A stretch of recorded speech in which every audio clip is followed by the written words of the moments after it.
Donnie and Dolly. The team is supported by ableauctions.ca. Closing your business? We can help.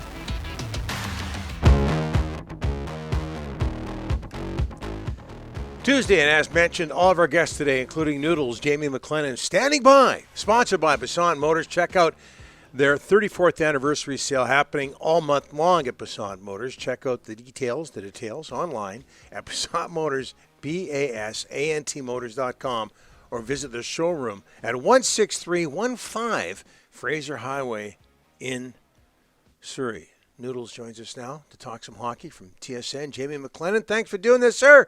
How are you? How are you? Not too bad. How are you doing today? Very well. Canucks lose to the Blues, so they've started out 1-2. And I tell you, Jamie, people weren't happy with last night. They're not happy with the start of the season here in Vancouver. 0 for 7 on the power play to start. They're not getting shots on goal. There's a lot there to be concerned about. Do you understand that?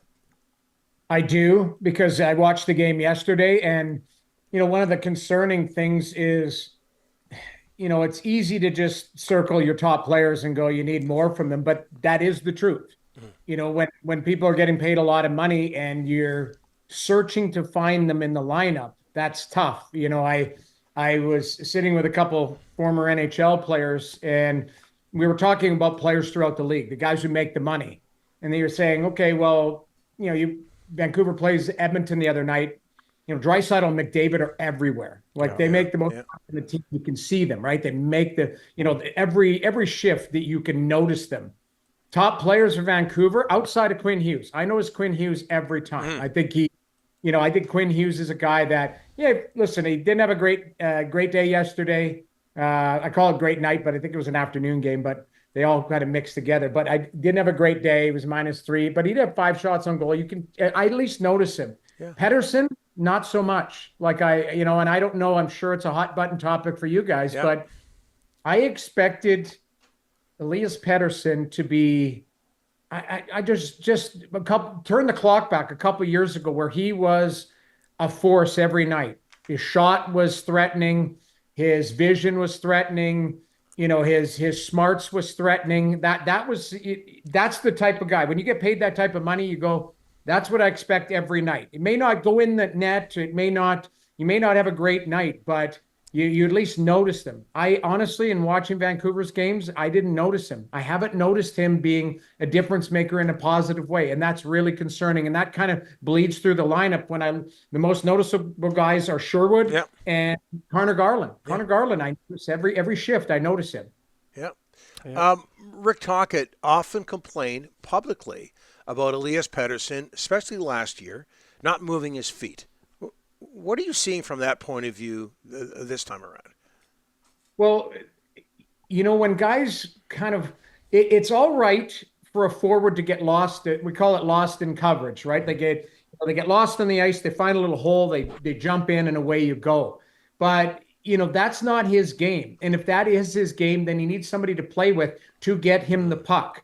I live in Toronto, so everybody talks about William Nylander. Nylander is a guy that's on the outside, but he springs for breakaways. He's got a great shot. When he does move his feet, he's impactful, right? Because he's strong on the puck. I think Pettersson is that type of player as well, where, he needs to be threatening with his shot. He needs to use his speed, or at least his quickness, agility, to find holes. But if he's not playing with somebody, or somebody's not getting him the puck, then it comes back to the word getting lost. And that's not a good thing when you're getting lost, because you're not involved in the play. You're trying to find holes. You're trying to find places where the puck is going to go, and it doesn't go there. You just become, these are harsh words, but useless in the play. And he needs to find a way to, either support the play and come up with it, use his speed, use his smarts. I've always thought that, he had a really good high IQ brain for the game. He thought the game well. And, I just feel like when I see top players struggle, I see them thinking on the ice instead of reacting. And, that's kind of what I'm seeing with him. Jamie, a couple of weeks ago, you mentioned Thatcher Demco, a possible Vezina candidate, you said. And look at his start. He was great in Edmonton. He should have been stars 1, 2, and 3. He's clawed his way back into that American talk for the Olympic team. But what about his start? Just you can't ask for two better starts from Demko. Unbelievable. I mean, Calgary didn't throw a ton at him, but he made that breakaway save. I believe it was on Coleman. Great right pad recovery with it. That Edmonton game was 8-1. That wasn't what was it end up 3-1? That was an 8-1 game. Yeah. McDavid and Draisaitl both had 10 bell chances on the back door. That Tomaszek, he should still be sitting in his gear there in the slot because he had about 4 or 5 chances on Demko. Yeah. Demko's been brilliant. He has been one of the shining stars.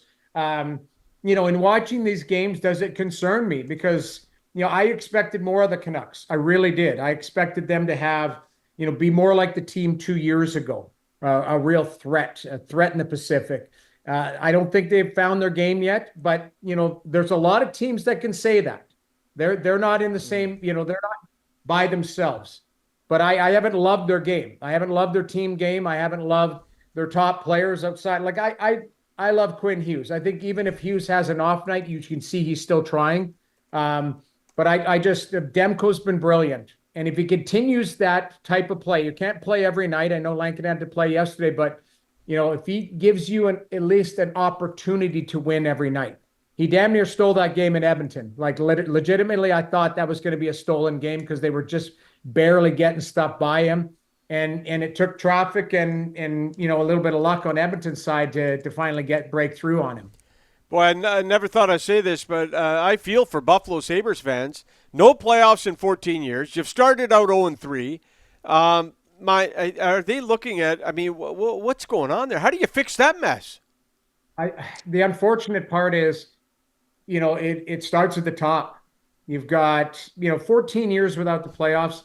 God love Kevin Adams. There's been some moves where you scratch your head, because you're going, okay, I understand it. And people are going all the way back to the medical staff not getting a second opinion for Jack Eichel. And Jack Eichel saying, get me out of here. That was some of the beginning of the end right there. But, you look at the players, and I think I'm not as active on Twitter. I love reading it, but there are some things where there's players, like you look at the stats of guys that have moved on from Buffalo and gone on. They could build a Stanley Cup winner, basically, some of the players that, have gone on to win cups and be integral parts of their organization.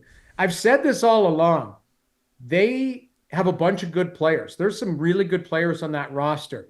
It's a culture thing. It's a organizational thing. And then, it's systematic, it's coaching, it's everything all under one umbrella. And, you trade Dylan Cousins for Josh Norris. Josh Norris, I believe I read the stat that has played 4 games for the Buffalo Sabres total, and 2 of them he's been hurt in.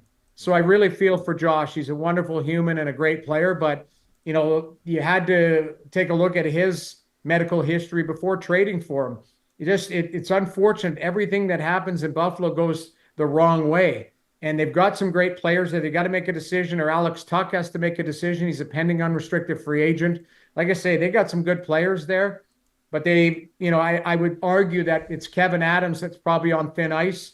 Now you got Jarmo Kekalainen kicking around there, but Jarmo built Columbus, but he didn't build them into a perennial winner. I think Jarmo's an unbelievable judge of talent, but I don't know. His track record for manager is, I think, average at best. So, we'll see if he's the guy who takes over. But they certainly need something to jar that organization in a positive way.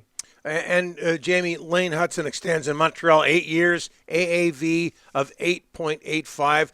A lot of people you hear think that's a little bit low, the AAV. Does that sound about right, though? 8 years, 8.85 per? I said to a Canadiens fan this morning, I said, 1 year in the league, yes, rookie of the year, and projects to be a real special player, but they just gave him generational wealth, right? And he's going to be young enough to sign another huge extension after that. Yeah, probably 3 or 4, maybe 3 years in, he's going to seem like a massive bargain. I did the Ottawa-Nashville game yesterday. I keep looking at Jake Sanderson on term at 7.8 and going, man, that's a deal. Like this, they've got Ottawa, their highest paid player is 8.25 and Tim Stützle. And they've got all their core on term. So I think what you're going to see, maybe this is just my opinion, But in the next little bit, probably in the next 2 years, you're going to see the salaries get out of whack as the cap really shoots up. So you're going, people are talking about the Kaprizov deal being the outlier, but there is going to be guys that jump up. But so the guys that are on term right now, the Mitch Marners and Rantanen and Eichel and all those guys who signed for 12, we'll call it, in that area, are going to be bargains in a couple years. And same with Lane Hudson. I think the deal was really good for both sides because Hudson gets a real big payday, but they're also going to have a value contract in the next couple of years when the cap is at 130 million. We'll call it in 4 years. Jamie, thanks for this and belated happy Canadian Thanksgiving. Appreciate it. You thanks for having me, guys. We'll chat soon.